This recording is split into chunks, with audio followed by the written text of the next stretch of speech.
రోజున శ్రీ శ్రీ భక్త మార్కండేయ స్థాపిత గుడిలో కామారెడ్డి పట్టణ పద్మశాలి సంఘం అధ్యక్షులు చాట్ల రాజేశ్వర్ గారు మరియు ఆలయ కమిటీ ఆధ్వర్యంలో మార్కండేయ మందిర నిర్మాణ దాతలను ఘనంగా సన్మానించారు. ఇక్కడ దేవాలయ నిర్మాణం చేసుకొని మంచిగా ఈ దేవాలయం ద్వారా మొత్తం మన పద్మశాలి సంఘానంతా కూడా పటిష్టం చేసుకోవడం కొరకని ఇక్కడ మార్కండేయ స్వామిని ప్రపంచంలో చాలా 2-3 చోట్ల ఉన్న బ్రహ్మసూత్ర శివలింగ శివ పంచాయతన దేవతలను ప్రతిష్ఠ చేసుకున్నాము.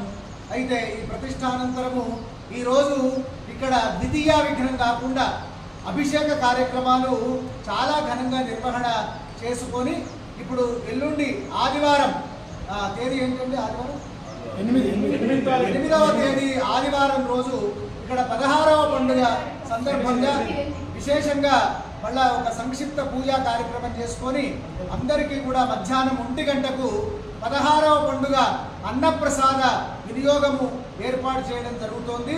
కనుక ఆత్మీయులైనటువంటి మన పద్మశాలి సంఘ సభ్యులు, తర్వాత బంధువులు, మిత్రులు, శ్రేయోభిలాషులు అందరూ ప్రేమతో ఆత్మీయంగా మార్కండేయుడి మీద, మన పూర్వీకుడైన మార్కండేయుడి మీద ఇష్టంతో అందరూ కూడా పాల్గొని తరతమ భేదం లేకుండా ప్రతి ఒక్కరు కూడా అన్నప్రసాదం స్వీకరించి దర్శించుకోగలరు.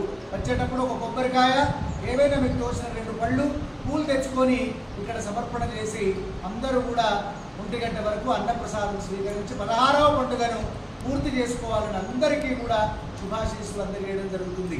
అందరూ బాగుండాలి. జై మార్కండేయ.